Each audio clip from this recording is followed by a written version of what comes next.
Muy buenos días a todas y a todos. Les damos la más cordial bienvenida a esta sede subregional México de la Comisión Económica para América Latina y el Caribe. Soy Guido Camú, jefe de la Unidad de Información Pública de la CEPAL, y queremos dar inicio, por supuesto, a esta conferencia de prensa del lanzamiento anual de nuestra institución sobre perspectivas del comercio internacional en América Latina y el Caribe 2019. Queremos saludar muy cordialmente a los periodistas que nos acompañan acá en esta sede subregional, así como a los colegas, a los usuarios, a las audiencias que están a partir de este mismo momento siguiendo este lanzamiento a través del web streaming por internet. Esta conferencia de prensa va a ser encabezada por la secretaria ejecutiva de la CEPAL, doña Alicia Bárcena Ibarra, y nos acompaña, por supuesto, también el director de la sede subregional de la CEPAL para México, el doctor Hugo Beteta. Está también presente con nosotros el oficial de Asuntos Económicos de la División de Comercio Internacional e Integración, Sebastián Herrero, parte de los equipos que contribuyeron a la elaboración de este documento.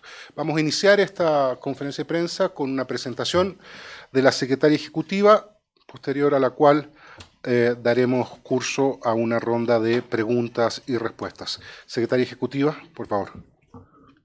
Bueno, muchas gracias y muy buenos días a todas, a todos, colegas de CEPAL.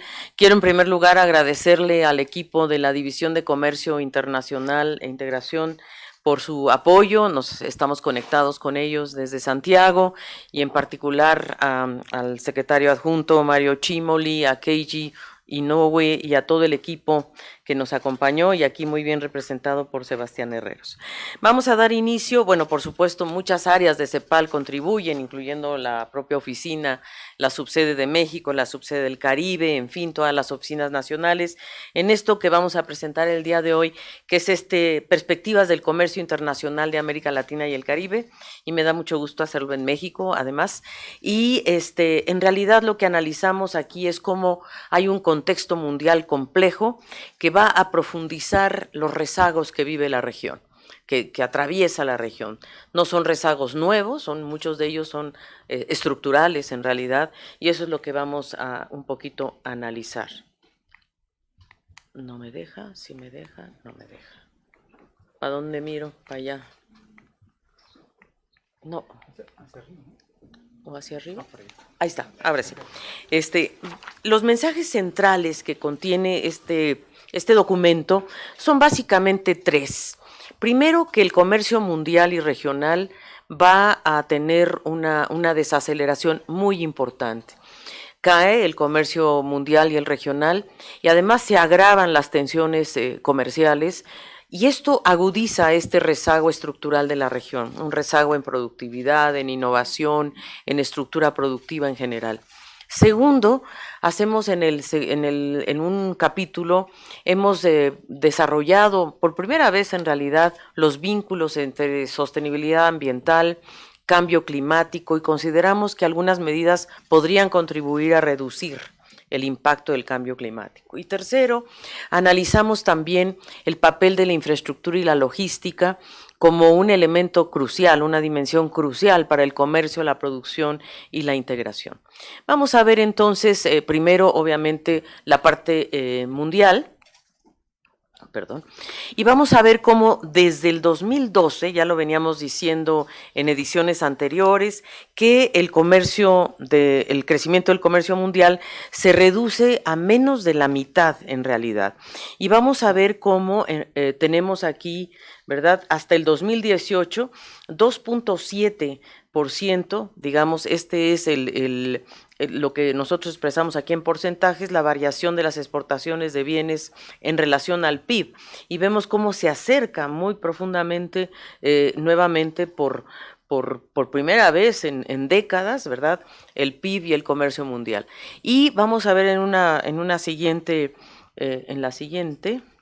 cómo esta desaceleración se profundiza este año, en 2019, de una manera muy drástica. Miren ustedes lo que se está esperando, digamos, para este año 2019, que nos va a llevar a un nivel de 1.2% de exportaciones de bienes. O sea, En realidad el comercio mundial se desacelera, se expande apenas un 1,2%, veíamos 2,7 hasta el 2008 y este año se profundiza aún más y vamos a llegar a 1,2.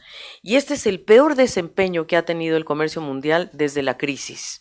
Así es de que ahí tenemos, y ahí hay varias razones, ¿verdad? Una de ellas que se explica en el gráfico de la derecha es justamente las medidas restrictivas, o sea, que cómo ha crecido el punto de las barreras comerciales, o sea, estamos llegando casi a $1 billón si se confirma lo que se espera. Ustedes recuerdan que Trump anunció una tregua en octubre, pero no sabemos si esa tregua va a continuar o no. Si no se continuara esa tregua, subiríamos a $1 billón. En realidad, el valor en miles de millones de dólares, lo que significa las medidas restrictivas al comercio. Entonces, la verdad es que sí hay preocupación, ahorita debemos andar como en 700,000 más o menos, pero si se confirmara lo que, digamos, si no llegan a un acuerdo China y Estados Unidos, la expectativa es que se llegue a este acuerdo en ocasión de la PEC, pero hasta ahora hay un compás de espera. Entonces, eso es uno. Dos, hay una apreciación del dólar en general que también impacta fuertemente al comercio. Perdón, antes de irme de las barreras comerciales, lo que representa un billón de dólares de barreras comerciales, si es que se confirmara, estamos en 700,000, si llegamos a un billón, estamos hablando del 6% de las importaciones de bienes tomados a 2017, que es cuando realmente no había estas medidas. Y por otra parte, pues esto genera además una gran incertidumbre en el tema de las cadenas de valor. Vamos a ver esto ahora. Y en general, pues hay una caída muy fuerte de la demanda mundial y hay factores como la propia caída de la inversión, que lo vamos a ver ahora. Pero otro de los temas que preocupa mucho en realidad es el tema de la OMC, de la Organización Mundial de Comercio. ¿Qué va a pasar con la Organización Mundial de Comercio, que es una especie de consenso preglobalización, ¿verdad? Y que eso se está poniendo en juego hoy día, se está poniendo en juego sobre todo por Estados Unidos. Y las principales críticas que hace Estados Unidos a la OMC son las siguientes. Primero, que la OMC no ha logrado que China ajuste su modelo económico. Es decir, la OMC en cierta medida no ha logrado que China se ajuste, ¿verdad? Y se ajuste a las propias reglas de la OMC.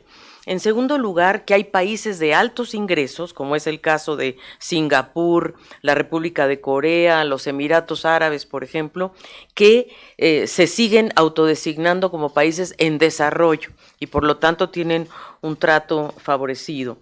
Y tercero, que el órgano de apelación, de acuerdo con Estados Unidos, ellos piensan que excede sus atribuciones y que su arbitraje no es totalmente neutral. Entonces, la actual administración de Estados Unidos ha tomado acciones que no tienen precedente. Por ejemplo, estos aumentos unilaterales de aranceles que se están dando al margen de la OMC, todos ellos han sido bilaterales. Segundo, Estados Unidos está proponiendo la graduación de estos países en desarrollo que llama avanzados. Y Estados Unidos considera que hay al menos 4 criterios que son los que deberían tomarse en cuenta para graduar a los países de la OMC, que son, primero, si son miembros del G20. Segundo, si pertenecen a la OCDE. Tercero, si participan en el comercio mundial con más del 0,5%. Y cuarto, que en realidad sean considerados por el Banco Mundial como países de altos ingresos. Si estos criterios se aplicaran, ¿verdad? Hay países de nuestra región que se verían afectados, como por ejemplo Argentina, Brasil, Chile, Colombia, Costa Rica, México y Uruguay, que son estos países los que podrían caber en estas características. Sobre todo, obviamente, Argentina, Brasil y México pertenecen al G20, ¿verdad? Y hay otros que pertenecen a la OCDE, como el caso de Chile, Colombia y México, y la participación en el comercio ahí quizá no es una cifra que nos toque tanto, pero sí, en verdad, puede ser que haya un debate sobre qué va a pasar con América Latina. Y entonces, pues están proponiendo que en diciembre se bloquee la renovación de los integrantes del órgano de apelación. Y estos llamados a reformar a la OMC, pues están creando una gran incertidumbre y puede llegar al punto en que se paralice el órgano de apelación de la OMC, que es el único órgano que tiene dientes en realidad, porque es el que impone las sanciones, ¿verdad? Y eso en realidad es perjudicial para los países en vías de desarrollo. Ahora, ¿qué repercusiones ya, yo diría, estructurales está teniendo las medidas comerciales? Esta tensión comercial y tecnológica, no hay que olvidar que esta es una tensión que aquí medimos el tema comercial, pero sin duda tiene también un sustrato tecnológico muy importante. Y lo que vemos aquí son temas muy importantes, que es el siguiente, que Estados Unidos y China se empiezan a desacoplar. Y eso tiene un enorme impacto en la estructura comercial del mundo. Vamos a ver por qué. Primero, vemos que de aquellos bienes que vienen de Estados Unidos hacia China, ¿verdad? Ya la caída de las exportaciones, de estos niveles de bienes que vienen de Estados Unidos hacia China, de menos 19% en las exportaciones, menos 12% en las importaciones. Y del otro lado, de aquellos que vienen de China hacia Estados Unidos, la caída es mayor. Bueno, menos 8% en materia de exportaciones, pero menos 28% en materia de importaciones. Entonces, ya vemos que China, por ejemplo, ya empieza a desacoplarse en materia de exportaciones y de producción industrial propia. China ha optado por lo que llamamos nosotros en CEPAL la sustitución de importaciones.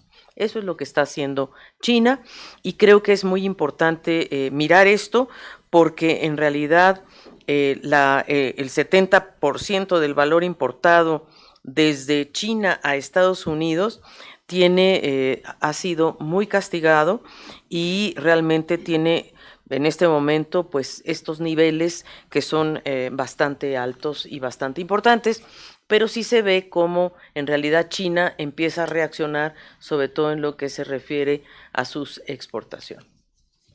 Estados Unidos es verdad que ha reducido su déficit en 10% con respecto a China, pero esto ha aumentado con respecto a México y a la Unión Europea. Son los dos, yo diría, las dos áreas en donde se está produciendo una cierta desviación del comercio, ¿verdad? Es verdad que China se ha reducido de 186 mil millones a 167 mil el déficit, pero miren el caso de México. En el caso de México, el déficit de Estados Unidos respecto a México se elevó de menos 38 mil a menos 50 mil. Es decir, México en cierta medida aparece como un cierto socio ganador y en este momento ya es el primer socio comercial de Estados Unidos en ese sentido. Y bueno, pero sin duda hay, hay estas dos figuras que nos muestran que hay una desviación de comercio hacia la Unión Europea, hacia México, y en cambio vamos a ver por qué a Sudamérica no le va tan bien. Bueno, ¿y qué impacto tiene esto en las cadenas de valor? Pues mucho. Fíjense ustedes cómo impacta, por ejemplo, estas tensiones comerciales se propagan en las cadenas de valor que, por ejemplo, en Europa, las exportaciones, miren ustedes la caída de Alemania, que yo creo que es la más dura en el caso europeo, Alemania e Italia, que caen menos 2,4 y menos 2,6 las exportaciones, y esto tiene un impacto muy duro en términos de que estamos hablando fundamentalmente de la industria automotriz y por lo tanto estamos hablando también de cadenas de valor que van a impactar a toda Europa, a Europa occidental y a Europa oriental. Y esto también se produce en el caso de Asia. Miren ustedes, las dos economías más impactadas van a ser Japón y Corea. ¿no? Además, entre Japón y Corea, que hay grandes tensiones también, pero sin duda, miren ustedes el gran impacto que tiene esta ruptura o este cambio en las cadenas de valor. En el caso de las importaciones, ¿verdad? El gran perdedor acá es Italia, ¿verdad? Que vamos a ver que esto se relaciona, la disminución de las importaciones tiene que ver con las inversiones, vamos a ver eso también acá. Y en el caso de Asia, pues también hay un gran impacto en el caso de las importaciones. Así es que hay impactos fuertes en lo que se llama la fábrica de Asia y la fábrica de Europa. Tenemos en el documento, ¿verdad?, para que se entienda mejor en qué sectores impacta esto más, hemos hecho un desagregado, que no lo traje aquí porque es muy complejo, de cuáles son exactamente las cadenas de valor que se ven impactadas y son fundamentalmente, como les decía, productos asociados a la industria automotriz, pero también hay químicos, hay farmacéuticos, hay productos muy impactados por esta situación. Y vamos a ver cómo estas tensiones comerciales también golpean a la producción industrial de las principales economías. Nosotros vemos aquí que si nosotros podemos correlacionar, gráfico de la izquierda, el volumen del comercio y la producción industrial, pues van muy de la mano. El comercio es el azul, ¿verdad? Cómo está cayendo el comercio y a su vez esto cómo se asocia con la caída de la producción industrial a su vez. Y por otro lado, en el gráfico de la derecha, pues se desagrega esta producción industrial. En el caso de China, fíjense ustedes, cae en forma importante, pero no tanto como sí cae fuertemente en Estados Unidos. Ojo, Estados Unidos cae la producción industrial y también en la zona euro, ¿verdad? Y en Japón. En China, como les decía, China está transformando su propia estructura de tal forma que están tratando de sustituir importaciones, tratando de ser ellos mismos los que producen sus bienes intermedios inclusive. Y como les decía, quizás uno de los indicadores más importantes de la debilidad en el comercio está asociada también a la debilidad de la inversión, sobre todo en los países más avanzados. Nosotros vemos que la inversión, en los países en desarrollo, la inversión sigue a niveles importantes, ¿verdad? Más o menos alrededor del 33% del PIB, pero miren ustedes en el caso del mundo, ¿verdad? La inversión se mantiene y en los países avanzados es donde se observa realmente una mayor desaceleración de la inversión. Y esta desaceleración de la inversión está muy asociada a su vez con las importaciones, porque las importaciones de alguna manera es un proxy de cuántos bienes de capital se están importando para la inversión. También esto tiene un cierto impacto en la inversión extranjera directa, ¿verdad? La inversión extranjera directa crece muy poco en este periodo postcrisis y frena, por cierto, el comercio en el contexto de las cadenas de valor. Aquí vemos que, digamos, desde 2008 la inversión extranjera directa había crecido. Vamos a ver, aquí está el 2008, que fue el momento en donde hubo la crisis, ¿verdad? Pero después se produjo un aumento muy importante en las economías avanzadas sobre todo, y esto es lo que nosotros detectamos, que a partir del 2015 empieza realmente una desaceleración muy importante de la inversión, y vemos que la inversión extranjera directa ha crecido apenas 1% por año en promedio desde 2008, ha crecido muy poco. Desde 2008, a ver si aquí está, desde 2008 va creciendo, pero muy poco, ¿verdad? Apenas un 1%, y luego se produce realmente una tendencia a la baja, y bueno, nosotros ya sabemos que la inversión extranjera directa es un proxy también a veces de factores tecnológicos, de la maduración de ciertas cadenas de valor, y por lo tanto hay un ambiente menos favorable para la inversión extranjera directa. Y el otro gran tema es el freno a la expansión de cadenas globales de valor. Es decir, los países de ingresos altos, medios y medios bajos, hay una caída en la participación hacia adelante y hacia atrás, entendiendo que hacia adelante son los bienes y servicios nacionales que se utilizan para la exportación de terceros países. Y hacia atrás es la importación de bienes y servicios extranjeros que van a jugar en las exportaciones de dichos países. Entonces, en ambos casos observamos una caída en los países, sobre todo de ingresos medios altos y de ingresos medios bajos. Quizá no tanto en los de ingresos altos, ¿verdad? Ahí más o menos se mantiene, pero sí en los países de ingreso medio alto y medio bajo. O sea, estamos hablando de cómo se impactan las cadenas de valor. Y por último, el documento también trae un apartado importante de cómo el comercio se está desmaterializando, cómo está cambiando la naturaleza del comercio en términos de que el comercio de bienes, servicios tradicionales, etcétera, está siendo en cierta forma tomado por el flujo transfronterizo de datos. Y aquí vemos que el flujo de datos es la única variable que se mantiene constante, creciendo constantemente. En tanto que vemos que los bienes, no, ¿verdad? De hecho, los bienes van hacia abajo, los servicios sí, pero son aquellos servicios precisamente asociados a las tecnologías de información y la comunicación y los servicios modernos. En tanto que los tradicionales se estancan un poco, lo mismo que el tema de los bienes. En cambio, la parte digital, los flujos transfronterizos de datos, y eso lo vemos, nosotros lo vemos en la vida diaria, cómo se está reemplazando, y lo vemos también, lo vamos a ver más adelante, en la caída de los movimientos en los puertos, por ejemplo, en los contenedores, que antes pues iban llenos de bienes y ahora más bien hay mucho más tráfico de datos. Entonces, ¿cuáles son los factores que inciden en la debilidad del comercio en esta poscrisis? Primero que nada, hay una desaceleración del crecimiento del PIB mundial. Eso ya lo habíamos visto y lo seguimos viendo, y ayer también el Fondo Monetario sacó sus previsiones de que hay una desaceleración sincrónica del crecimiento del PIB mundial, sincrónica con excepción de India. Es la única economía que crece de todo el mundo, es decir, que no desacelera, no que no crece, sino que todo el resto desacelera. No necesariamente no crecen, sí crecen, pero a un ritmo menor. Y también la inversión. Ahora, China se hace menos dependiente del comercio, ¿verdad? Porque ya depende menos justamente con esta tónica de sustitución de importaciones, y Estados Unidos se va desacoplando gradualmente de China. Menor dinamismo de la inversión extranjera directa y el freno a la expansión de las cadenas globales de valor. Sin duda, como veíamos, la digitalización y otros cambios tecnológicos. ¿Qué pasa en América Latina y el Caribe?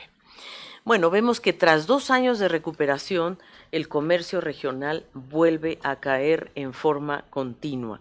Habíamos logrado cierto repunte y vemos que este año, bueno, hasta julio, aquí son las cifras hasta junio del 2019, pero vemos que hay una caída continua del comercio.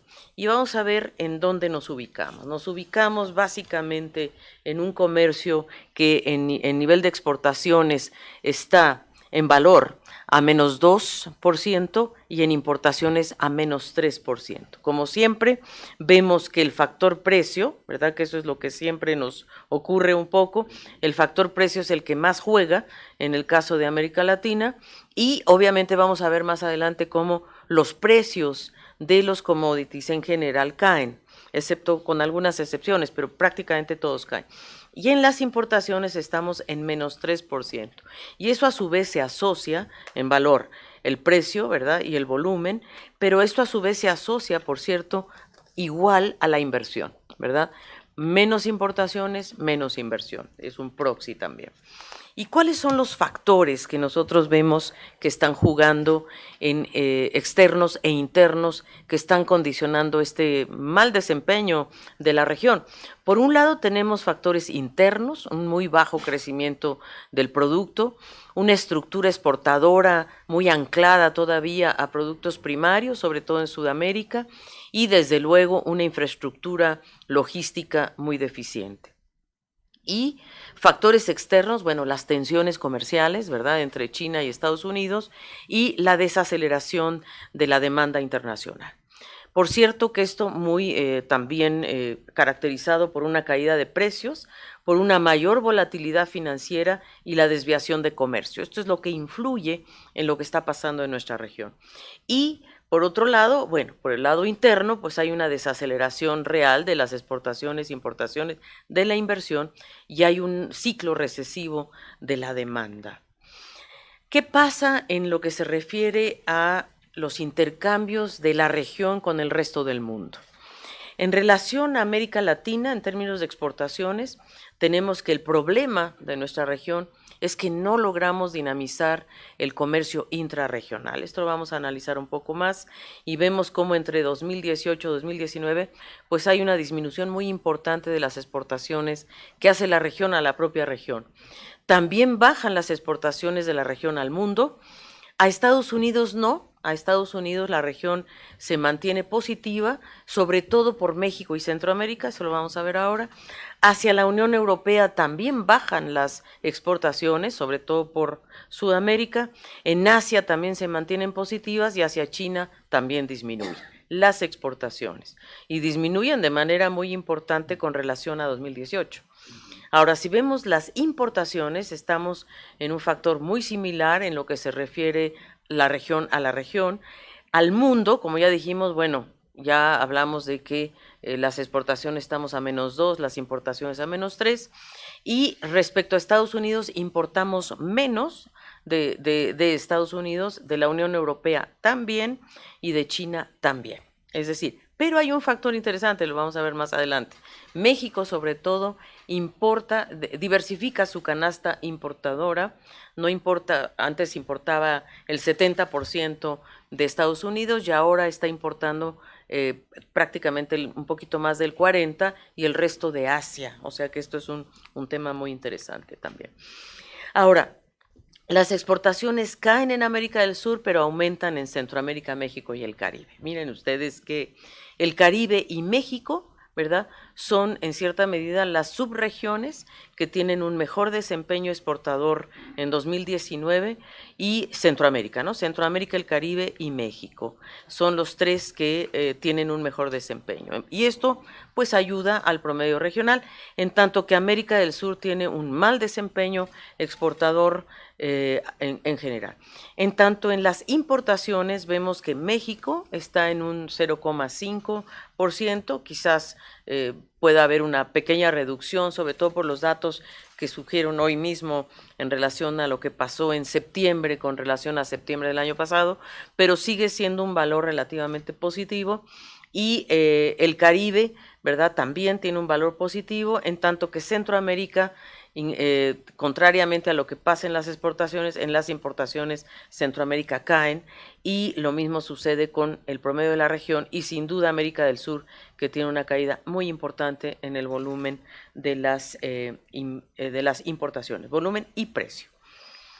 Hay una gran heterogeneidad entre los países, no cabe duda. Aquí vemos cuáles son los países que tienen una cartera exportadora positiva, en tanto que cuáles son los que tienen una cartera de exportación negativa. O sea, hay una variación negativa en Bolivia, en Nicaragua, en San Kitts y Nevis, en Cuba, en Colombia, en Brasil, Chile, Paraguay, Perú, Venezuela, por supuesto.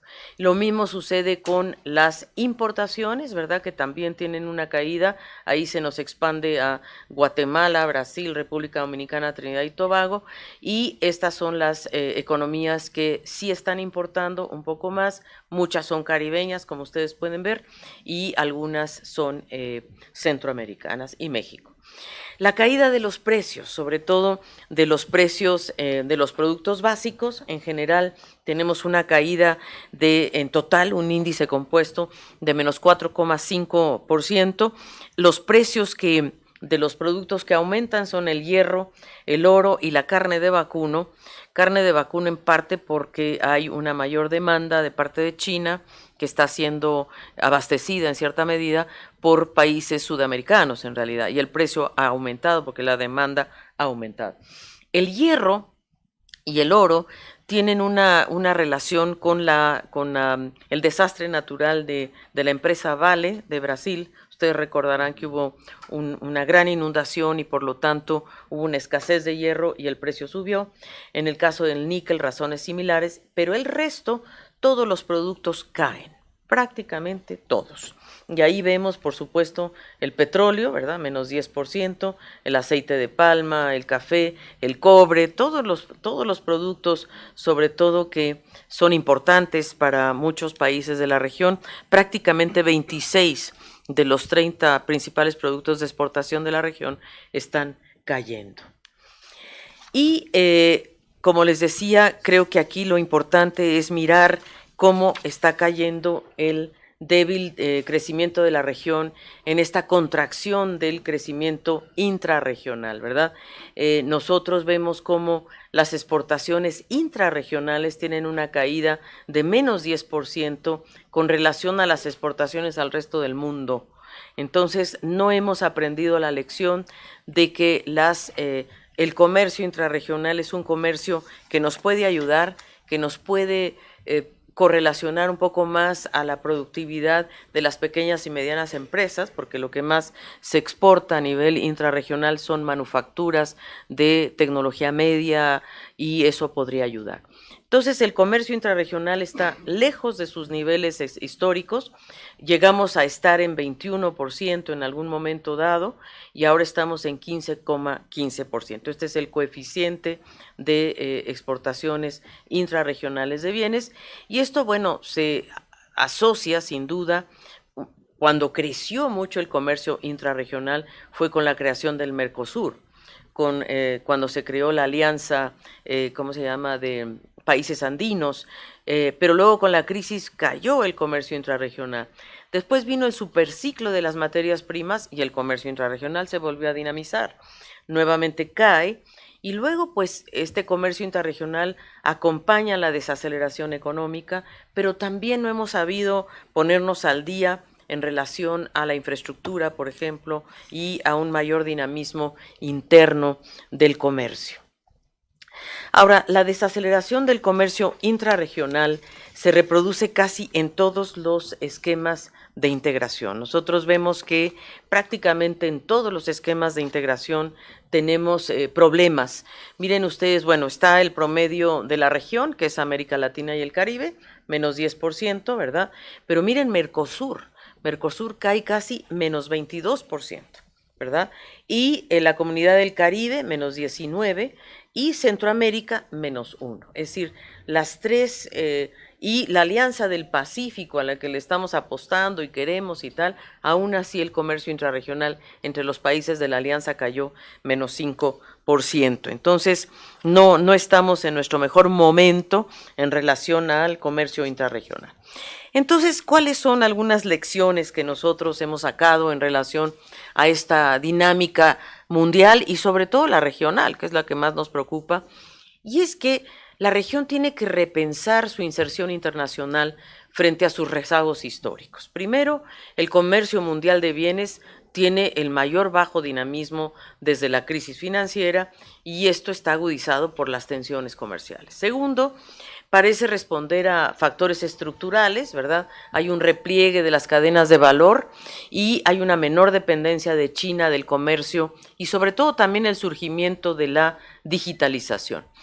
Tercero, tenemos una región que tiene, la verdad, un patrón exportador obsoleto. Ese es nuestro problema, que tenemos un patrón exportador obsoleto que debe adecuarse a los desafíos tecnológicos, logísticos y de sostenibilidad. Es decir, seguimos quedándonos atrás. Ese es a lo que nosotros le llamamos estos rezagos históricos de la región, que no aumentan en productividad, que no aumenta su innovación tecnológica y su logística, su infraestructura. Y entonces esto nos obliga a pensar la estrategia de inserción y nos hace que tengamos que repensar también el comercio intrarregional. Sin duda, en Sudamérica se complica el comercio intrarregional por el tema del Mercosur, con muchas disputas que van más allá incluso del comercio, pero sin duda también tenemos grandes tenemos grandes oportunidades, por cierto, en Centroamérica y México, que eso es lo que hemos estado explorando aquí en CEPAL también. Ahora, rápidamente reviso y repaso los dos temas, yo diría, novedosos que traemos a la mesa. El de la infraestructura no es tan novedoso, pero traemos datos bastante más actualizados. Pero en el caso de la sostenibilidad ambiental, sí tenemos cosas interesantes. Primero, sin duda, hay una dinámica entre las políticas ambientales y las políticas comerciales. Esta dinámica ha sido compleja. Desde 92, cuando hubo la Cumbre de la Tierra, cuando surgieron muchos acuerdos ambientales, incluyendo el de cambio climático, biodiversidad, desertificación, etcétera, y a su vez el echar a andar la ronda de Doha y la ronda de Uruguay.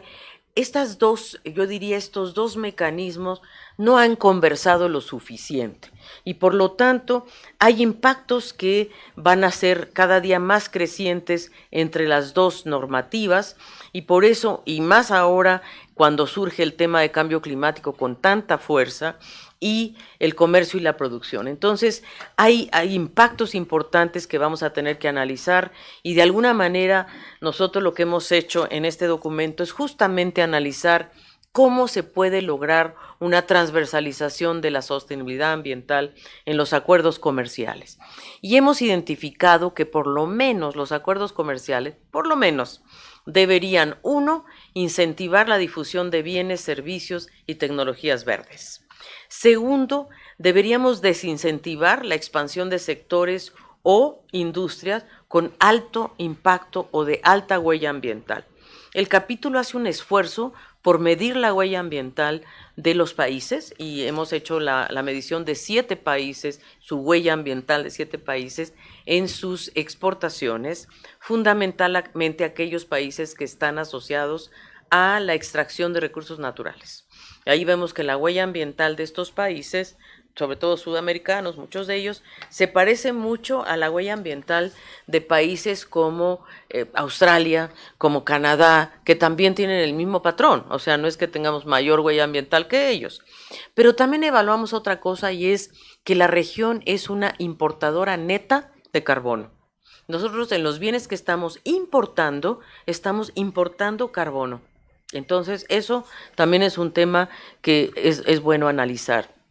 Y cómo alinear los acuerdos ambientales sobre todo con el Acuerdo de París, que son estas contribuciones nacionalmente determinadas que están preparando los países. Y entonces ahí hemos identificado, primero, mecanismos que afectan precios relativos, es decir, cómo reducir barreras a los bienes y servicios ambientales. La OMC había explorado la posibilidad de tener, yo diría, algunos privilegios para aquellos países que importaran o exportaran bienes y servicios ambientales, pero creo que eso se desarticuló y Sebastián lo conoce muy bien a partir de 99, ¿no? Entonces, lo que nosotros proponemos es que se reinstale esa posibilidad en los acuerdos comerciales de reducir esas barreras a los bienes y servicios ambientales. Los subsidios a las energías renovables, habría que analizarlos. Tampoco quitarlos a rajatabla como lo intentó Ecuador y le fue muy mal. Es decir, no se trata de eso tampoco, pero sí ir evaluando cómo se puede hacer a través de matrices de contabilidad social, cómo se puede ir reduciendo el subsidio a los combustibles fósiles sin afectar a las poblaciones más vulnerables. Eso es muy importante. Y mecanismos regulatorios, por ejemplo, el etiquetado ambiental, estándares de eficiencia, de emisiones, manejo de productos, por ejemplo, pesqueros, hay una serie de mecanismos ya en la OMC para reducir la sobrepesca, las compras públicas, que creo que ahí todavía hay mucho espacio para los bienes, servicios y obras públicas, y algo que estamos nosotros realmente explorando con mucha seriedad es el tema de la propiedad intelectual. Es decir, estamos realmente viendo que para que los países en vías de desarrollo realmente puedan subirse al tema del cambio climático, de las exigencias ambientales que cada día se vuelven más globales, debería de haber una especie de waiver, es decir, un eximir a los países en vías de desarrollo de los TRIPS para aquellas tecnologías que son ambientales, verdes, etcétera, licencias de tecnologías verdes. Realmente eso hay que explorarlo con mucha seriedad porque si no el mundo no va a llegar ni de broma ni al 2 grados y mucho menos al 1.5. Entonces hay que ser mucho más mucho más fuertes en las propuestas que vamos a hacer, y esto se hizo cuando se dio ustedes recuerdan, la epidemia del SIDA. Se hizo un acuerdo especial de eximir a los países en vías de desarrollo de los acuerdos TRIPS para los medicamentos retrovirales. Bueno, pues eso mismo habría que hacer para las tecnologías verdes. Y desde luego garantizar el derecho del Estado anfitrión a proteger el medio ambiente. Hay pocos países que han introducido en sus contribuciones determinadas a nivel nacional, los NDCs que se llaman, los CDNs, han sido pocos los países, muchos de ellos han sido más bien caribeños, porque son los que están sintiendo mucho más fuerte el impacto del cambio climático, pero creemos que todos los países, ahora que se va a dar esta revisión, la revisión de las contribuciones nacionalmente determinadas se tiene que hacer en el 2020. En la COP25 de Chile se van a plantear los criterios, pero en 2020 todos los países deberían entregar la revisión de sus contribuciones nacionalmente determinadas, y ahí la idea es que sí se incorporen medidas comerciales en estas contribuciones. Algo que evaluamos en el documento, primero hacemos una tabla, decimos cuáles son los bienes ambientales. Ha habido muchas controversias de a qué se le llama bien ambiental, pero ahí nosotros introducimos cuáles son los criterios, cuáles son aquellos bienes que se consideran bienes ambientales de acuerdo a los criterios de la OMC, de la OCDE, también hemos usado esos criterios, y vemos que presentamos un listado consolidado de 248 bienes ambientales, que es una categorización que se llama CLEG, que ha optado por ella la OCDE, y ahí entonces, con base en estos 248 bienes ambientales, estamos viendo cuántos de ellos en América Latina y el Caribe son importados, la mayoría. Sí es cierto que la región exporta, no cabe duda, sobre todo México y Centroamérica, bienes intermedios, conductores eléctricos, etcétera. O sea, hay bienes intermedios, por ejemplo, para los paneles solares, ese tipo de cosas. Pero, en verdad, seguimos siendo una región importadora de bienes ambientales. Entonces, puede ser una noticia de que estamos importando cada vez más bienes ambientales y por lo tanto nos estamos volviendo más limpios, puede ser, pero también nos estamos volviendo más dependientes y por lo tanto la región tiene que optar también por producir más de estos bienes ambientales, y creo que eso es un tema muy importante. En síntesis, pues queremos y necesitamos regímenes internacionales de comercio y medio ambiente, como les decía, uno, para alcanzar acuerdos y limitar, eso sí ya estamos muy cerca, de los subsidios pesqueros. Ustedes saben que hay un tema de sobrepesca a nivel mundial. Lo único que podemos pescar en el mar son plásticos. Entonces, en realidad, sí hay una determinación mundial de reducir los subsidios pesqueros. El tema de los combustibles fósiles, nuestra opinión es que los subsidios deberían comenzar por los países desarrollados, que tienen altos subsidios a los combustibles, y son ellos los que deben poner la muestra, porque nuestra región emite solamente 8.3% de los gases de efecto invernadero a nivel mundial. 8,3%. O sea, hay una asimetría muy fuerte.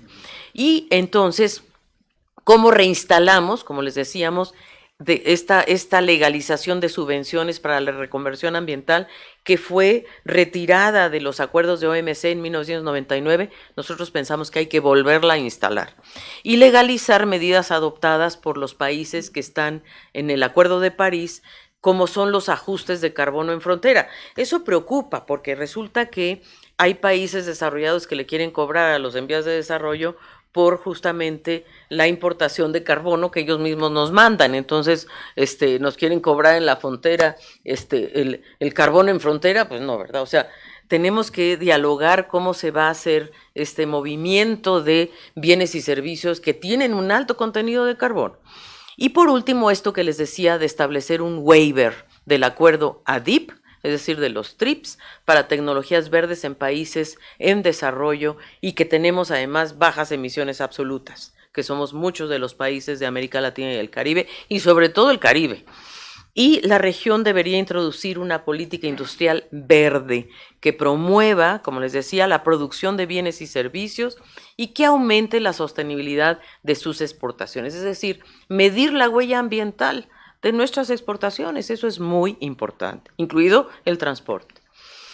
Bueno, y por último, este capítulo que nos parece siempre muy relevante, que es el tema de la logística, la infraestructura para el comercio, la producción y sobre todo la integración. Y nosotros vemos que hay debilidades de la infraestructura y costos que afectan la logística y la competitividad. Tenemos realmente fallas institucionales, que es el rojo, donde vemos que la distribución modal es ineficiente, problemas asociados a la facilitación de comercio. En realidad no es que haya más aranceles, no, es que la facilitación de comercio se ha vuelto muy compleja en las fronteras, porque un camión se queda detenido días, porque no tiene los papeles, porque no tiene la documentación. Eso es fallas institucionales y de regulación. Y sin duda externalidades, por supuesto, asociadas a lo social y a lo ambiental. Bueno, aquí en México estamos por ver una huelga interesante o un paro o una movilización de los camioneros, justamente porque hay externalidades sociales, ambientales muy importantes asociadas a toda esta cadena de valor. Y falta una visión de largo plazo en relación a la infraestructura. Y claro, lo más delicado son las grandes brechas que seguimos teniendo en el territorio urbano-rural y la dotación de infraestructura resiliente. Y nosotros en el reporte valoramos dos cosas. Fíjense ustedes que la infraestructura en general en América Latina y el Caribe se ha visto como si hubiera una infraestructura distinta, extrarregional, de qué sacamos de la región hacia afuera, y otra política para la infraestructura interna.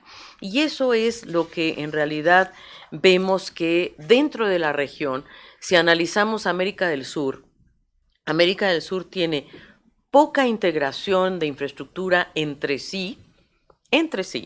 En cambio, una gran infraestructura para sacar cosas de Sudamérica para afuera, y por eso predomina el comercio marítimo.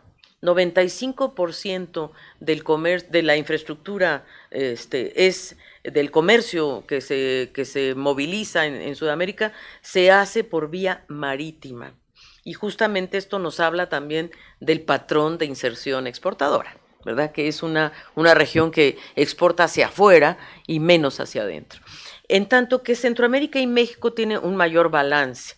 Hay una infraestructura carretera muy importante, pero a la vez muy deficiente, porque esta infraestructura carretera que pretende comercializar productos de Centroamérica hacia Estados Unidos, incluyendo México, tiene una problemática muy dura, porque tarda muchísimo tiempo en ir los bienes y servicios de Centroamérica a Estados Unidos. No me acuerdo, habíamos calculado cuántas veces sube el precio del producto por este retraso. Y lo marítimo, es decir, en Centroamérica hay una visión más vamos a decir, más diversificada en cierta medida. Hay más participación ferroviaria, más marítima, más carretera, pero también hay grandes carencias en este sentido. Y, como les decía también, lo que evalúa el reporte es que hay una actividad portuaria que se desacelera y que esto tiene, como decíamos, dos grandes causas, digamos. Por un lado, la desaceleración general del comercio, que hace que haya menor movimiento de contenedores en general, pero también la digitalización. Es decir, la digitalización ha disminuido el volumen. Y además antes se exportaban televisores de este tamaño o teléfonos, yo no sé qué, de qué tamaño, y ahora todo se va haciendo más chiquito, ¿verdad? Y por lo tanto, el volumen, la verdad es que eso ha disminuido el tamaño de los contenedores. Y vemos que, miren ustedes cómo ha disminuido el movimiento total de contenedores en el mundo y en América Latina, ¿verdad? Sobre todo en el último periodo, bueno, de 8% a 0,8%. Este fue un cambio muy fuerte. Y esto tiene que ver con la disminución de exportaciones, de importaciones, que ya lo vimos, el bajo comercio intrarregional, la variación, y el total. Entonces, ahí vemos un indicador muy importante. Y luego, claro, la caída sostenida de la inversión en infraestructura. Nosotros no hemos logrado como región invertir lo suficiente, y en verdad el total de inversión pues apenas llega casi al 2% del PIB, cuando deberíamos estar en 6% del PIB. O sea, deberíamos multiplicar por 3 veces la inversión que estamos haciendo en infraestructura, tanto pública como privada, ¿verdad? Aquí preocupa que la privada también ha tenido caídas muy importantes. y la falta de infraestructura y hacen muy caro el transporte interno. Nosotros vemos aquí que el transporte más, hicimos un caso de estudio que es Argentina, y vimos cuánto cuesta el flete, el costo del flete por tonelada, por kilómetro transportado, desde el puerto hasta Rosario, en este caso, ese es el caso. Entonces vemos que el método más barato para esta transportación es la barcaza, ¿verdad? Pero sin duda el ferrocarril. No hay duda de que el ferrocarril va a ser en el futuro uno de los medios más económicos de transporte. Así es de que países que están mirando el poder apuntalar las vías ferroviarias es una decisión muy importante que puede ser muy beneficiosa para el futuro. Y eso lo estamos viendo en México, lo estamos viendo en Centroamérica, pero también en Sudamérica. Y por último, lo que sí vemos con mucha preocupación es la concentración. Hay una enorme concentración de quién está manejando el transporte. Fíjense ustedes que el transporte, por ejemplo, el movimiento portuario de los contenedores es manejado por 10 operadores a nivel mundial. 10. El transporte, la capacidad de contenedores, simplemente ¿quién tiene los contenedores? Son 3 grandes alianzas navieras internacionales. Punto. O sea, y 1 de cada 7.5 contenedores de comercio es manejado por 25 agencias de carga. Es decir, hay una enorme concentración. Entonces, aquí, América Latina se le abre una pequeña ventana de oportunidad para renegociar concesiones. Las concesiones, sobre todo para el transporte, tanto de carga como de personas, por cierto, ha tenido periodos muy importantes en su negociación.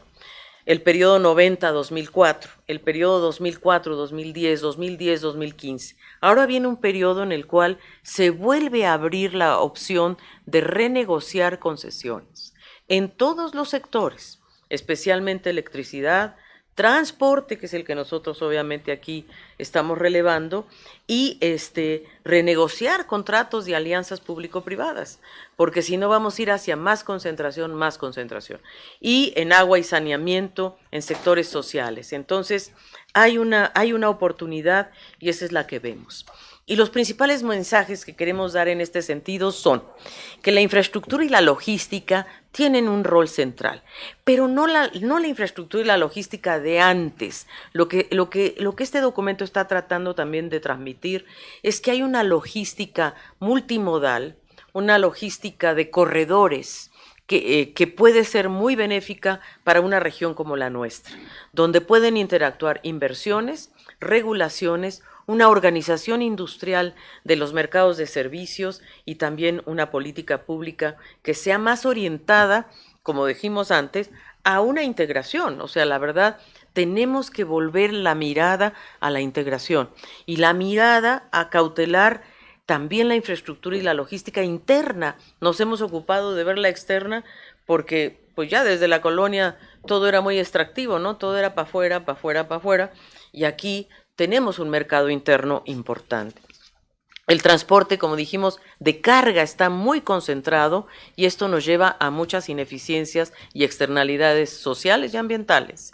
Y para cerrar la infraestructura, esta brecha, necesitamos invertir 3 veces más de lo que estamos invirtiendo hoy, con nuevas fuentes de financiamiento, incluso los bonos verdes, ¿cómo se llama? El fondo de carbono, etcétera, nos pueden ayudar a reorientar nuestras inversiones de infraestructura a infraestructura más resiliente al cambio climático, por ejemplo. Y la otra es mirar las concesiones para desconcentrar los servicios logísticos. Así es de que eso nos abre la oportunidad para mirar de nuevo las regulaciones, las concesiones y desconcentrar.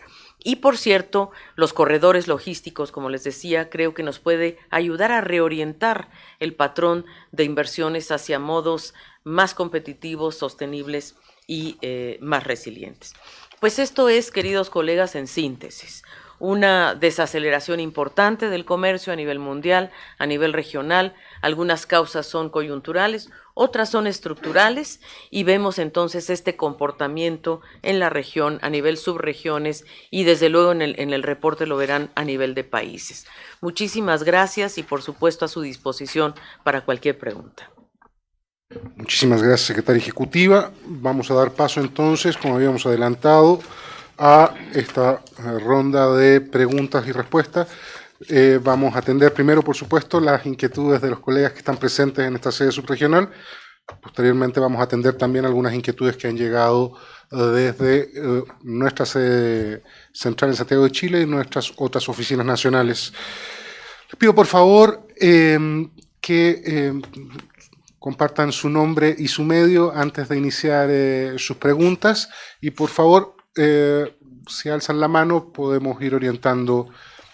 Por favor, colega, vamos de atrás hacia adelante, seguimos enseguida. Buenos días, Susana González del periódico La Jornada. Doña Alicia, preguntarle acerca de la situación de México en particular, con los resultados que se dieron a conocer de comercio exterior. Uno de los subgobernadores del Banco de México preveía que para el tercer trimestre de este año el crecimiento del PIB pues iba a poder ser decreciente incluso. Entonces con eso cerraríamos en casi cero o quizá menos de cero el PIB en México. Es un número que dista mucho de los pronósticos que hizo el presidente López Obrador para este año del 2% y mucho más lejano del 4% para el sexenio. Me gustaría conocer su opinión al respecto.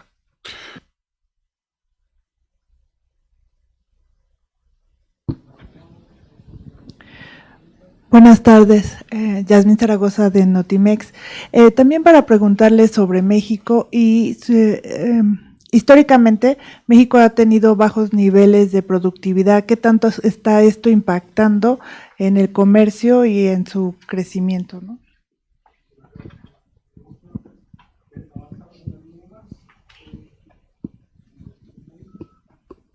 Buenas tardes, soy Silvia Rodríguez del periódico Milenio. Mi pregunta se relaciona también con el comercio exterior. Me gustaría saber su opinión. Todas estas tensiones comerciales derivadas de la retórica proteccionista del presidente de Estados Unidos hacia México, pareciera entonces que no han tenido pues mayor repercusión y que todo se habría quedado como nada más en una serie de iniciativas para frenar el comercio, pero no lo han conseguido, porque estas cifras de repunte en el comercio pareciera que da como una luz a las relaciones bilaterales con el vecino del norte. Gracias. Muchísimas gracias, Silvia.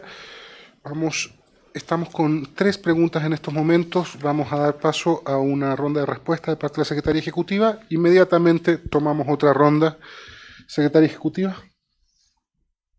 Claro que sí, con mucho gusto. En primer lugar, la pregunta de Susana, en relación a las proyecciones. Efectivamente, nosotros también estimamos a mediados de año que la economía mexicana podía crecer hasta un 1% del PIB. Ahora estamos todos revisando hacia la baja, o sea, obviamente CEPAL es uno de ellos, el Fondo Monetario, en fin. Nosotros aún pensamos que el crecimiento este año será positivo, 0,2% es nuestra estimación, y obviamente esta estimación pues está muy vinculada, por un lado, al desempeño internacional. O sea, no hay duda que el contexto externo está impactando a todas las economías del mundo y México no es la excepción. Y desde luego también está asociada a retrasos, por ejemplo, en la ejecución del presupuesto, etcétera, y a la inversión pública y privada, y está afectado por ello también. Ahora, nosotros vemos que hay opciones, nuestro análisis del comercio exterior, y ahí me voy con Yasmín de Notimex. Nosotros analizamos que en realidad, obviamente, lo que se anunció hoy de la medición de septiembre sí anuncia una baja en el comercio exterior, en las exportaciones, pero nosotros evaluamos de enero a septiembre. o sea, desde enero a septiembre, las exportaciones totales de México tuvieron una variación de 3,3%, es decir, crecieron. Las exportaciones petroleras se redujeron, eso es verdad, 14,6%, y las extractivas, 5,9%. Pero las agropecuarias, ¿verdad?, tuvieron un crecimiento del 9,7% y las manufactureras de 4,6%, incluyendo las automotrices, que crecieron 6,2% en este mismo periodo. La balanza comercial en estos 9 meses para México es positiva, presentando un superávit de 2.687 millones de dólares. Y México se ubicó como el cuarto productor de automotriz del mundo, detrás de la Unión Europea, Japón y Estados Unidos, y como el 10º exportador de alimentos. Entonces, las exportaciones acumuladas de México a Estados Unidos crecieron 6,3%, y ahí Silvia Rodríguez nos preguntaba, ¿no? Bueno, ¿qué pasa con...? Bueno, la verdad es que estas tensiones comerciales entre China y Estados Unidos, en el caso de México, han tenido un efecto positivo en el sentido de que las exportaciones de México hacia Estados Unidos crecieron 6,3%, estamos hablando de enero a agosto de este año. Y en tanto que las de China cayeron, ¿verdad? Como lo vimos aquí. Y Canadá también cayó, es decir, hacia Estados Unidos, México no. Y la participación de Estados Unidos en las importaciones mexicanas, fíjate la cifra, nosotros importábamos el 70% de Estados Unidos y en 2001, ahora estamos importando 46%, es decir, México ha diversificado de alguna manera su cartera importadora. Ahora, la verdad es que ¿cuál va a ser el impacto de la incertidumbre internacional entre Estados Unidos y México y Brexit, por ejemplo, en el comercio? La verdad es que la incertidumbre está afectando a todos los países y el comercio, la inversión extranjera directa, como lo vimos, pues son escenarios que han creado amenazas muy importantes, pero también oportunidades. Por eso, por ejemplo, la relocalización de empresas desde China, incluso empresas norteamericanas y de otra nacionalidad que están saliendo de China, hay algunas que han escogido México como su destino. Entonces, pues ahí hay una oportunidad interesante de buscar alternativas y desde luego hay proveedores, sobre todo estadounidenses, que están buscando alternativas para la importación de China y México pues sí está ofreciendo alternativas interesantes. Y hay que destacar también que al margen de esta retórica de Estados Unidos y China y tal, la verdad es que ha habido una sustitución de productos de exportación, autos, electrónica, etcétera, que van de México hacia Estados Unidos.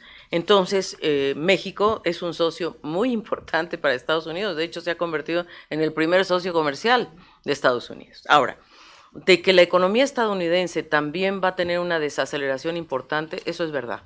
Es decir, Estados Unidos estaba creciendo al más del 2,2%, 2,5% y va a caer. O sea, eso seguramente la desaceleración va a ser alrededor de 1,7% y eso va a tener un impacto sin lugar a dudas.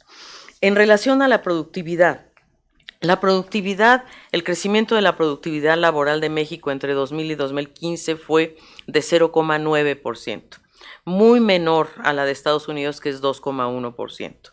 Y esto, pues, lógicamente también está muy relacionada con lo que pasa en México, ¿no? Que hay un dualismo, hay informalidad, no alcanzamos a tener la suficiente difusión de las tecnologías y hay muchas asimetrías territoriales. Pero no cabe duda que la productividad de México, comparada con el resto de la región, es más alta. México tiene una mayor producción de tecnologías medias en su perfil exportador, tiene mayor contenido de tecnologías medias e intermedias que el resto de la región. Entonces, efectivamente, la productividad de México es muy baja, tiene que subir, estamos a casi un punto de distancia con Estados Unidos y por lo tanto hay trabajo que hacer. Me quedo ahí. Muchas gracias, secretaria ejecutiva. Vamos a iniciar una segunda ronda, entonces, de inmediato. Por favor, el colega que está ahí atrás, venimos inmediatamente hacia acá adelante. Buenas tardes. Miguel Ángel Enzástigue para 24 horas. ¿Me puedes repetir el apellido, por favor? Miguel Ángel Enzástigue. ¿Cómo no? Gracias. Gracias a usted. Me gustaría conocer cuáles son los focos rojos que prevén en el país sobre la evolución de la economía en los próximos meses y también un poco ligado con el tema coyuntural respecto al tema aeroportuario, conocer su postura respecto a que las aerolíneas declinaron o no estiman una participación en el aeropuerto de Santa Lucía por cuestiones de operatividad y también este contexto internacional del comercio podría confirmar las alertas de que en 2020 se concretara tal vez una recesión mundial y posteriormente en nuestro país. Gracias. Muchas gracias, Miguel Ángel. Colega que está acá en la segunda línea, por favor. Buenas tardes, soy Yolanda Morales, reportera del Economista. Preguntarle, secretaria, si como ustedes nos están comentando, hubo una recomposición del comercio de México a partir de la tensión entre China y Estados Unidos, ¿por qué no se ha visto reflejado en un mayor desempeño económico para nuestro país este mayor flujo de exportaciones hacia Estados Unidos? También quisiera preguntarle, cuando nos comentaba de la revisión a la expectativa de crecimiento para México, nos dice que es resultado de la situación internacional y bueno, menciona otros, el lento flujo de recursos a la economía. Yo quisiera preguntarle si será que la curva de aprendizaje de la nueva administración ha sido mucho más pronunciada que en el inicio de administraciones anteriores y si esto podría también prolongarse hacia el próximo año. Y una última pregunta, si me permite, ¿cuál será el impacto? Usted hablaba de que Estados Unidos está solicitando que se considere la graduación de algunos países de la OMC como México. Quisiera preguntarle cuál será el impacto si logra su cometido, qué va a pasar en nuestro país. Gracias. Muchísimas gracias, Yolanda. Hay una pregunta más acá y con eso concluimos esta segunda ronda. Por favor. Gracias, buenas tardes. Leticia Hernández del periódico El Financiero. Mi pregunta también es respecto a este cambio en las importaciones de Estados Unidos favoreciendo productos mexicanos. ¿Hasta cuándo México tiene esa oportunidad de resultar ganador en esta guerra comercial? O sea, ¿qué factores serían si la desaceleración económica internacional es la que jugaría un papel en contra para que México siguiera aprovechando este rol? Y por otro lado, es una pregunta en cuanto a la situación social que se vive en Chile, si este tipo de manifestaciones que a lo mejor en un grado diferente, pero también en México han estado brotando, cada semana lo vemos con paros, bloqueos, manifestaciones, si hay un riesgo también de que México vaya hacia ese camino de hartazgo de una clase media a lo mejor que no encuentra pues una vía de movilidad social. ¿Cuál sería su comentario, no? Muchas gracias. Muchísimas gracias, Leticia. Vamos a detener entonces acá esta segunda ronda, la oportunidad a la secretaria ejecutiva. Yo incorporaría, para terminar esta, esperando que Siri se calle, incorporaría, para dar conclusión a la ronda completa, una inquietud que nos ha llegado desde el colega Gabriel Piñeiro, de Correio Brasilense, que nos ha hecho llegar su inquietud desde Brasil.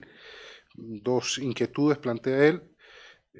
La primera es cómo una integración latinoamericana con políticas de interés mutuo puede influir en un escenario económico de la región a largo plazo.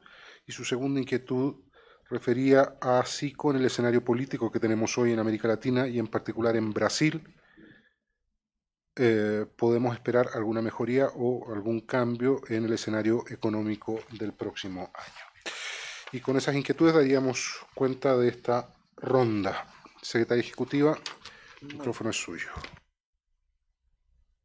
¿Cuáles son los focos rojos? Una pregunta muy importante, creo yo. más que focos rojos, yo diría, bueno, sin duda, cuáles son las áreas en donde hay que poner especial atención. El número uno, desde nuestro punto de vista, es la inversión. La inversión es uno de los temas centrales. Ahora, creo que este gobierno está poniendo énfasis en la inversión pública y en la inversión privada. Ese es un punto, desde nuestro punto de vista, desde nuestra perspectiva, fundamental, porque es la inversión la que puede permitir varias cosas. Por un lado, la innovación tecnológica, atraer empresas también externas, sin lugar a duda. Entonces, bueno, ese es un tema que creo que vale la pena mirar. El segundo, obviamente, tiene que ver con la inclusión social. Es decir, la desigualdad para nosotros es un tema que conspira definitivamente contra el buen desempeño económico. Lo hemos dicho varias veces, la desigualdad no es un resultado solamente del crecimiento, es un insumo muy importante para el crecimiento, y en la medida que haya este tema de desigualdades tan fuertes, pues puede ser un tema importante. Y desde luego creo que se relaciona con la segunda pregunta, la segunda creo que sí fue, si se trata de una curva de aprendizaje de Yolanda o de qué se trata. Yo creo que lo que hay que entender es que aquí en México ha habido un cambio de modelo, o por lo menos esa es la propuesta. Y aquí está cambiando a profundidad las señales que se están mandando justamente a los inversionistas a través de analizar sectores tan claves como el sector energético, como el sector transporte, como proyectos como es el caso del proyecto de conexión del corredor transísmico, que es un proyecto de gran infraestructura para beneficiar sin duda al sur-sureste de México. Entonces hay un cambio que aquí se está sintiendo. Este es el primer año y por lo tanto es un cambio que exige obviamente un ajuste desde muchos puntos de vista. No podemos decir que es una curva de aprendizaje respecto a los gobiernos anteriores, porque este es un cambio, se está proponiendo un cambio. ¿Qué es lo que vemos que en el caso de México se está procurando, en el caso de otras economías no tanto, que es la protección social? Es decir, el poder cautelar presupuesto, el gasto público para proteger en cierta medida a los más vulnerables. Entonces, focos rojos, inversión, cautelar la inversión, tratar de volver más eficiente el gasto público y el ejercicio público, ni duda cabe. Tercero, la protección social para proteger a los más vulnerables. Cuarto, cerrar asimetrías territoriales, que creo que eso también es uno de los... Eso es en lo interno. Ahora, en lo externo, yo diría que a México, en el caso de México, está enfrente de nosotros, ¿verdad?, la renegociación del TECMEC, o la aprobación más bien de la negociación del TECMEC y su aprobación definitiva, que se espera que esto sea en noviembre.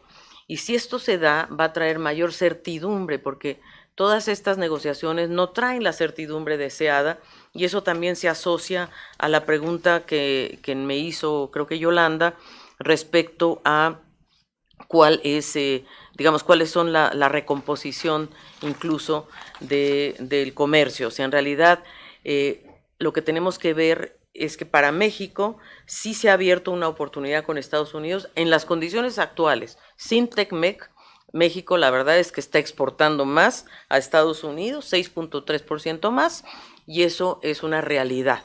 Ahora, con el TECMEC, ¿qué va a pasar? Pues puede haber una mayor afluencia de inversiones hacia México, porque va a haber más certidumbre, y yo creo que esa es una expectativa que esperemos termine positivamente.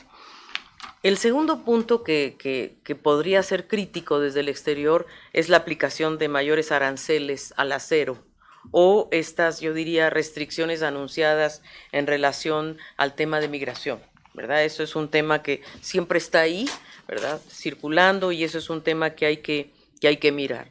Y desde el punto de vista internacional y cómo le impacta esto a México, es esta desaceleración a nivel global, ¿verdad? Ahora, que si va a haber o no va a haber una recesión mundial, yo creo que es muy pronto para decir eso, pero lo que sí vemos es con preocupación, ¿verdad? A 90 años de la crisis del 29, 90, vivimos una situación de sesgo recesivo, que nosotros le hemos denominado así, sesgo recesivo del crecimiento, del comercio. Con preocupación aumenta la desigualdad, con preocupación no aumenta necesariamente la productividad, ni de los países desarrollados ni de los de vías de desarrollo. Entonces hay aspectos estructurales que sí están afectando lo que podría pasar el año próximo. Sin embargo, las proyecciones para el año próximo no son negativas. En el caso de México, nosotros vemos positivamente el crecimiento de México para el próximo año. ¿Y por qué? Porque vemos que los incentivos que ha dado el secretario de Hacienda, por ejemplo, para acelerar los proyectos de inversión, pues ya pueden empezar a jugar un papel mucho más activo. Entonces, eso sería para la pregunta que me ha hecho Miguel Ángel y la pregunta de Yolanda. Pero Miguel Ángel, la pregunta en relación a las aerolíneas, yo se la quiero dejar más a la OASI, que es la Organización de Naciones Unidas, que tiene un estudio muy de expertos en relación, no tenemos nosotros realmente ese expertise, pero les digo a mis colegas que tú hiciste esa pregunta y que sería muy importante que nos dieran una respuesta, con mucho gusto. En relación a Yolanda, la recomposición y el mejor desempeño, ¿por qué no se ha traducido en mayor crecimiento, etcétera? Bueno, yo creo que lo que importa también es que no arrastra suficientemente a la economía porque no hay suficientes encadenamientos productivos. Pero esto ha sucedido antes y está sucediendo ahora. Es decir, la idea es justamente cómo lograr mayores encadenamientos productivos. Digamos, el comercio de México se ha expandido desde que entró el Tratado de Libre Comercio en Norteamérica 20 años atrás, etcétera, pues se expandió en forma muy importante y sin embargo tampoco tuvo ese arrastre a la economía interna. Entonces, una ausencia de encadenamientos locales es una de los factores. Creo yo que la poca atención a la evolución del salario mínimo, obviamente ahora se está un poquito ya más entendiendo que el salario mínimo debe ser un factor muy importante para potenciar el mercado doméstico y mirar al mercado doméstico. Tenemos 135 millones de mexicanos que pueden ser realmente, o sea, potenciar un mayor ingreso y un mayor consumo, creo que puede ser una idea muy importante. Y nosotros creemos que hay que potenciar y propiciar una mayor transformación productiva en el país. Es decir, no basta con solo hacer inversiones de infraestructura, etc. Eso es importante, pero también hace falta una política industrial activa que potencie sectores, que potencie regiones. Hay intención, yo creo que de hacerlo, y bueno, eso es muy importante. Y la otra que me pregunta Yolanda es en relación a las graduaciones en la OMC, y la verdad es que de prosperar estas propuestas de Estados Unidos, México y otros países tendrían que renunciar al trato especial y diferenciado en la OMC. Esto implica abrir aún más las economías, pero ya la economía mexicana es muy abierta. O sea que realmente el impacto en la práctica es bastante pequeño para México. Es más grande para economías como Brasil, que es una economía más cerrada, o Argentina, que también son economías que todavía son muy... Para México no tanto. La pregunta de Leticia, ¿hasta cuándo nos va a durar esta ventanita con China? Bueno, difícil poder predecirlo. Por ahora yo creo que por lo menos todo este año y el próximo, en la medida en que se sigan sosteniendo este nivel de aranceles, y como te decía, China está cambiando su estructura exportadora, y creo que eso, digamos, en este momento hay un impacto bastante equilibrado, vamos a decirlo así, de los aranceles de un lado y del otro a China y a Estados Unidos. Poco a poco se van a ir desacoplando entre sí. Pero eso lo que puede lograr es un mayor acople, por decirlo de alguna manera, en economías como México y Estados Unidos, que yo creo que para allá va un poquito la dinámica, y para México también hay una oportunidad con Sudamérica importante. Así como ha diversificado sus importaciones hacia Asia, creo que puede diversificarlas hacia la América Latina y también sus exportaciones. Chile. ¿Qué está pasando? Bueno, vamos a ver. Creo que la situación de Chile es muy distinta a la de México. No muy distinta, digamos, hay algo que corre por toda la región, que es un desencanto, vamos a decirlo así, con un modelo, con el modelo neoliberal. Eso es verdad. Es decir, este constante ajuste de las economías sin que haya, y con un gran castigo a la inclusión social, es un tema que ha dolido. En el caso de Chile, Chile era el gran alumno, ¿no? El alumno más aventajado y el alumno que privatizó todos los servicios. Entonces yo te pongo un ejemplo. Un país que tiene $25,000 de PIB per cápita al año, pero que el 50% de los trabajadores en Chile gana 400,000 pesos al mes, $550. Pero de su bolsillo sale el pago de la escuela, la salud. En Chile no hay salud, o sea, la salud pública es muy precaria, por lo tanto la mayoría de los hogares opta por la salud privada, educación privada, medicamentos. Aquí tenemos ¿cómo se llama? El SIMI, ¿no? Genéricos, en Chile no. Un medicamento que en una farmacia popular cuesta 5,000 pesos chilenos, en una de farmacia de línea cuesta 50,000, 10 veces más. Y los medicamentos más caros son los de los adultos mayores, que tienen pensiones. Fíjate que ahora subieron la pensión básica solidaria, anunció el presidente, 20%. La subió de $132 a 150. O sea, $150 para un viejito no le alcanza para nada. Tiene que pagar todo. Entonces, llevamos 10 años nosotros en la CEPAL indicando que es la desigualdad, no la pobreza. Chile no es el país más pobre. De hecho, Chile ha logrado realmente reducir la pobreza y la pobreza extrema a niveles impresionantes, pero la desigualdad no. La riqueza es contundente. Y la otra cosa es la desigualdad en el trato. Algo que yo creo que hizo estallar fuertemente esta crisis fue justamente algunas declaraciones. Te pongo un ejemplo. Pobrecito ministro de Finanzas, al que yo apreciaba y todo, pero habló de la subida de los precios, porque fíjate, se supone que lo que desata esta crisis es la subida del transporte, que en realidad sube 5 centavos de dólar, que no era casi nada, 30 pesos chilenos. Pero como la gente dice, no son 30 pesos, son 30 años.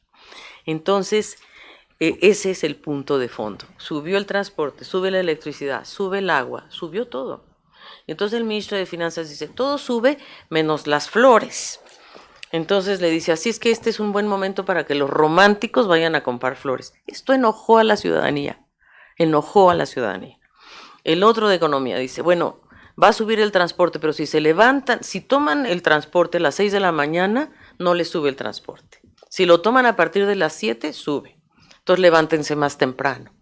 Imagínate, bueno, esto realmente molestó a la ciudadanía y con razón, porque es un trato que no es igualitario. Bueno, entonces, esto que está pasando en Chile es una crisis muy profunda, porque lo que se está rompiendo ahí es un pacto, el pacto que se firmó en los 90s, con una constitución que sigue siendo la constitución de Pinochet, que cautela los bienes privados por encima de los bienes públicos. Entonces, ese pacto es el que está en cuestión. ¿Qué está pidiendo la gente? Cambios estructurales de fondo, cambios constitucionales.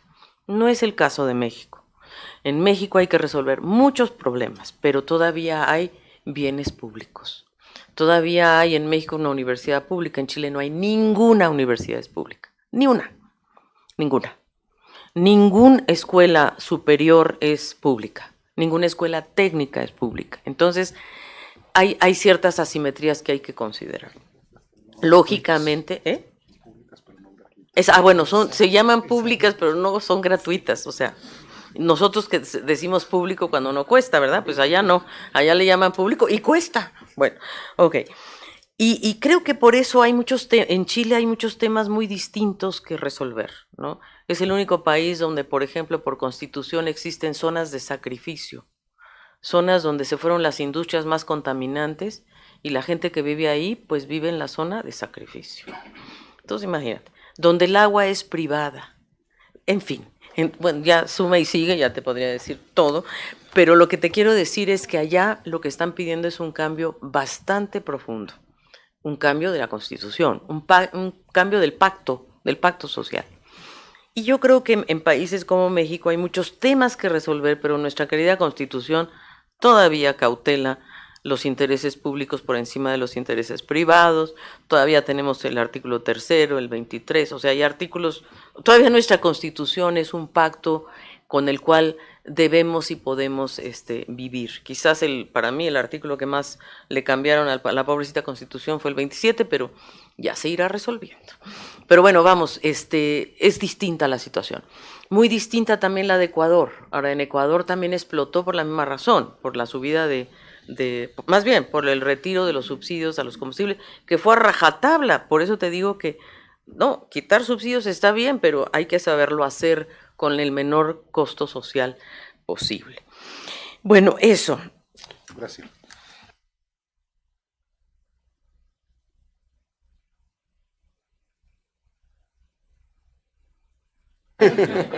Quedaba la inquietud de la colega brasileña. Brasil, sí. Perdón.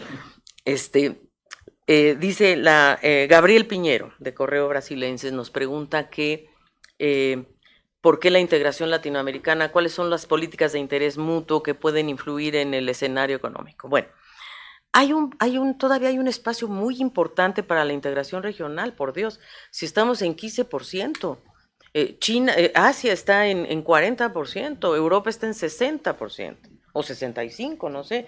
O sea, nosotros tenemos un gran espacio de subir este 15%, no sé, al doble, y eso creo que se tiene que hacer, y esto debe lograrse, creo yo, en particular entre Argentina, Brasil, Colombia, Ecuador, en Sudamérica, ¿no? Claro, partiendo con la Alianza del Pacífico, vamos a ver ahora qué pasa entre Argentina y Brasil, la cosa no está muy cordial, que digamos, pero son economías que se necesitan en realidad, las economías del Mercosur. Y desde luego en Centroamérica, yo creo que en Centroamérica ha ayudado mucho la unión aduanera entre Guatemala y Honduras, y bueno, queda pendiente qué va a pasar con El Salvador, pero esos son temas que traen enorme beneficio porque hay un incremento de la producción industrial, de la producción manufacturera, de los encadenamientos. En realidad, el comercio intrarregional es el que más le da oportunidades a la pequeña y a la mediana empresa, que además son los que crean el 80% de la mano de obra. Y bueno, ¿qué podemos esperar que pueda ser el escenario económico para el próximo año en América Latina y en Brasil? Nosotros estamos a la baja, sin duda. Nosotros estimábamos en julio que el crecimiento de la región iba a ser de 0,5%, pues creo que ya vamos, no sé dónde, pero por ahí del 0,2, yo creo. Estamos vamos a lanzar muy pronto nuestras nuevas proyecciones, pero nosotros pensamos que, lógicamente, si el Mercosur logra destrabar las negociaciones con la Unión Europea, por ejemplo, si Centroamérica también, si logramos que México y Centroamérica se integren un poco más, si se logra atraer mayores inversiones a la región en esta coyuntura. En fin, creo que llegó el momento de una mirada más hacia adentro de la región que hacia afuera. El mundo no está bien. La región no es que esté en su mejor momento, pero sin duda tenemos oportunidades internas. Y hay dos oportunidades que nosotros vemos de inversión en la región. Una, como ya lo dije, es la infraestructura y la logística, y otro es el irnos moviendo hacia este pacto ambiental, a este pacto de sostenibilidad ambiental, infraestructura más resiliente, más conducente, energías renovables, que, por cierto, las energías renovables, como lo está logrando Costa Rica y Uruguay un poco, al final de cuentas sustituyen importaciones de combustible. Así es de que ir a las energías renovables es una apuesta bastante importante. Ir a la economía circular es una apuesta muy importante, que a la larga va a redituar económicamente y socialmente, porque hay más empleos. Nosotros acabamos de publicar nuestra coyuntura laboral este lunes y vemos que hay una enorme oportunidad en los empleos verdes y en la economía del cuidado, que son sectores nuevos. Entonces, la región tiene oportunidades de explorar sectores nuevos. Somos una región rica en recursos naturales. Miren lo que está pasando en México. Ya el nuevo impulso que se le está dando a la agricultura ya está rindiendo frutos. Ya somos México es el 10º país ya de exportaciones agropecuarias, eso es muy importante. Ya son señales de cambio y este cambio pues no se va a dar en un año, es un cambio que requiere más tiempo. Muchas gracias. Muchísimas gracias, secretaria ejecutiva. Queremos reiterarles a todos los colegas de los medios. Perdón. Vamos a desahogar una última inquietud. No hay ningún problema. Por favor, si le pueden acercar el micrófono. Nombre y medio, si es tan amable. Marta Elena Ramírez, del programa Voz Pública, que se transmite en radio bilingüe en los Estados Unidos. Señora secretaria, yo quiero preguntar sobre el plan para Centroamérica que trabajó la CEPAL para el gobierno de Andrés Manuel López Obrador. Se llegó con mucha inquietud, con mucha esperanza con este plan. Quisiera su evaluación de lo que está pasando con este plan y qué está impidiendo que pueda arrancar, aunque haya ya un acuerdo con El Salvador, incipiente, pero que este plan también se ha convertido en un punto muy difícil para México, dado el contexto con los Estados Unidos. Muchísimas gracias, Marta Elena. Con eso daríamos conclusión a las preguntas en esta conferencia. Secretaria Ejecutiva. Pues le agradezco su pregunta, porque la CEPAL sigue trabajando muy activamente en el Plan de Desarrollo Integral del norte de Centroamérica y hemos incorporado a los 8 estados del sur-sureste de México. Y hemos logrado, tenemos una cartera de proyectos muy avanzada en la cual hemos incorporado a 21 agencias, fondos y programas del Sistema de Naciones Unidas, de tal forma que tenemos ya lo que sería un plan con 4 pilares, el pilar económico, social, ambiental y de adaptación y gestión de riesgo y gestión del ciclo migratorio. Y este plan, lo que estamos haciendo ahora, bueno, ya tenemos, como te digo, una cartera de proyectos muy importante ahora, y nosotros ya, por un lado, yo quiero aclarar que este no es el plan de Andrés Manuel López Obrador, este es el plan de los 4 países, y así debe ser visto. Nosotros hemos ido a Guatemala con el gobierno saliente y con el gobierno entrante, hemos ido a Honduras con el gobierno y su gabinete, a El Salvador con el presidente y su gabinete, y en México tuvimos una reunión con los 8, creo que son 9 ya, ¿no, Pablo? Se incorporó Puebla, 9 gobiernos estatales del sur-sureste, y entonces hemos identificado estos proyectos que además hemos invitado a estas 21 agencias, fondos y programas para que nos den sus opiniones, ¿no? Y creo que ya tenemos en las manos una muy buena propuesta que ahora vamos a regresar a los países para concordarla con ellos. Entonces está saliendo un equipo técnico de CEPAL a conversar con los equipos técnicos de Guatemala, Honduras, El Salvador, y aquí en México, por supuesto, tenemos un enlace por cada gobierno de los estados, y una vez que tengamos concluida la consulta a los países, nos han fijado puntos focales cada país, entre ellos, por supuesto, las cancillerías, pero los ministros de Hacienda, los ministros de Planificación, Agricultura, por ejemplo, esta semana hay una reunión de Agricultura de todos los ministros de Agricultura de la región, donde va a ir Víctor Villalobos, donde van a estar los gobiernos también de Centroamérica, donde se va a avanzar en una parte muy importante de la propuesta. Nosotros hemos identificado una gran cantidad de proyectos asociados a el tema rural y al tema agropecuario. Uno de ellos es, por ejemplo, el café, cómo ayudar a que ¿cómo se llama? La cadena de valor del café, que es tan importante para los países centroamericanos y para México, y entonces se está proponiendo una alianza de todos los países productores de café, más allá incluso de Centroamérica, incorporando a Colombia incluso, y están incorporados todos los países de Centroamérica para lograr una mejor negociación, por ejemplo, en relación al precio del café, para tener una postura común frente a las grandes empresas como Illy, Starbucks, las grandes comercializadoras del café, para que el precio final de tu taza de café que vas a Starbucks, ¿verdad? En lugar de que le llegue el 10% al productor final, le llegue un poco más, que haya mayor distribución. Ahí tenemos propuestas bien concretas al respecto.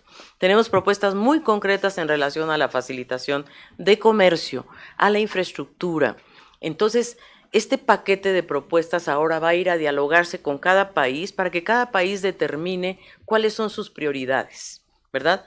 Para que este programa pueda echar a andar el año entrante a principios de año inmediatamente. Es decir, que sea una especie de gran impulso, ¿verdad? Que se va a asociar, por cierto, a lo que está haciendo también, por cierto, el sistema de integración centroamericano.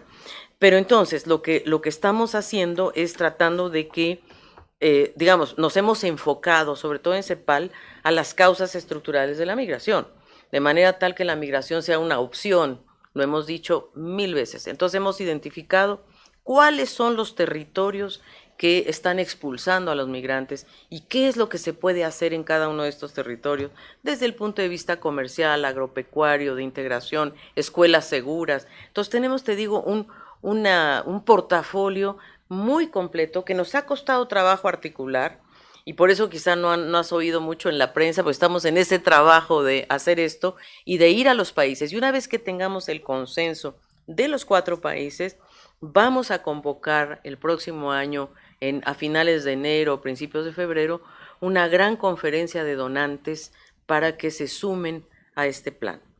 Estados Unidos ha dicho, a través de Mauricio Clavone, que la Alianza para la Prosperidad no rindió los frutos que debería, y por lo tanto que se debería plantear un nuevo camino. Nosotros estamos en contacto con la oficina de Clavone. ¿Se llama Clavone? No sé qué Clavone. No sé qué. Bueno, el caso que estamos en contacto con ellos, porque la idea es que Estados Unidos se sume a esto, ¿verdad? Es decir, la idea es que no es que cada quien haga un plan por separado. Sí es verdad que cada país deberá definir sus prioridades de inversión, de infraestructura, etcétera, pero también hay un aspecto de integración regional, porque la propuesta está orientada a crear un espacio económico y social entre el norte de Centroamérica y México. Y ojalá se pueda extender a todo Centroamérica. Yo estuve con el presidente de Costa Rica recientemente y él también estuvo en México ahora. Y fíjate que Costa Rica, por ejemplo, propone aliarse, sumarse a este plan, y no tanto como alguien que necesita cooperación, sino un país que puede dar cooperación.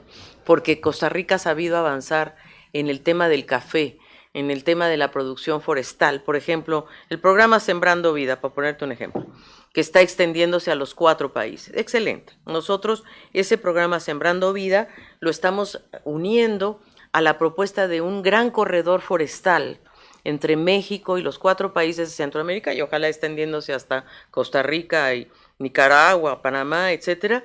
Y ese gran corredor forestal lo que tiene que estar es asociado a cadenas de valor, porque los productores van a necesitar un mercado para sacar sus productos, ya sean productos maderables o productos frutícolas, o el café mismo, ¿verdad? O el cacao, o sea, los productos que se vayan a producir van a requerir una salida comercial. Y en eso es en lo que estamos nosotros trabajando, conjuntamente, obviamente, con los ministros de Agricultura, con los de Finanzas. Los de Finanzas son muy importantes porque ellos son los que van a determinar, los que saben cuánto del presupuesto nacional de cada país se puede destinar a esto, ¿verdad? Porque tampoco es que todo va a venir de afuera, cada país tendrá que contribuir con su parte, y por eso todo esto son como piezas de un gran rompecabezas, ¿no? Y un poco, la verdad es que no se trata solo de llegar rápido solos, sino ojalá lleguemos con los 4 países y todo el mundo a tiempo. Son 21 agencias, 4 países. Estados Unidos necesitamos que sea uno de los socios más importantes, pero también necesitamos a la Unión Europea y también necesitamos a Japón y también necesitamos a Asia, Pacífico en general, y yo creo que vamos a ir hacia allá. Teniendo claro el rumbo, creo que el camino es más fácil, y eso es lo que creo que tenemos ahora, ¿verdad? Nosotros sí queremos que la migración sea opción, no obligación.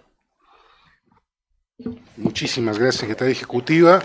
Reiteramos nuestra gratitud a todos los colegas que han acudido a este llamado de presentación. A partir de este momento, todos los materiales asociados a este informe, el PPT, los documentos en diversos idiomas ya están en la página web de la CEPAL, y por supuesto Queda la organización entera a su disposición para cualquier consulta posterior a través de las vías de contacto con la Unidad de Información Pública y de Prensa. Muchísimas gracias, Hugo Beteta, a Sebastián Herrero y, por cierto, a nuestra secretaria ejecutiva. Agradecemos, por cierto, tengo la impresión de que quiero mandarle un saludo al equipo en Santiago. Sí, así sí. Y saludo al equipo en Santiago, Keiji, ahí te veo, los veo a todos, a José Eduardo Durán, creo que también está, Álvaro, Carlos, bueno, todo el mundo. Gabriel Pérez, por supuesto, la infraestructura. Bueno, muchísimas gracias a todos y bueno, que tengan buen regreso a casa porque allá ya son las 3 de la tarde. Adiós. Muchísimas gracias. Damos por concluida esta conferencia de prensa.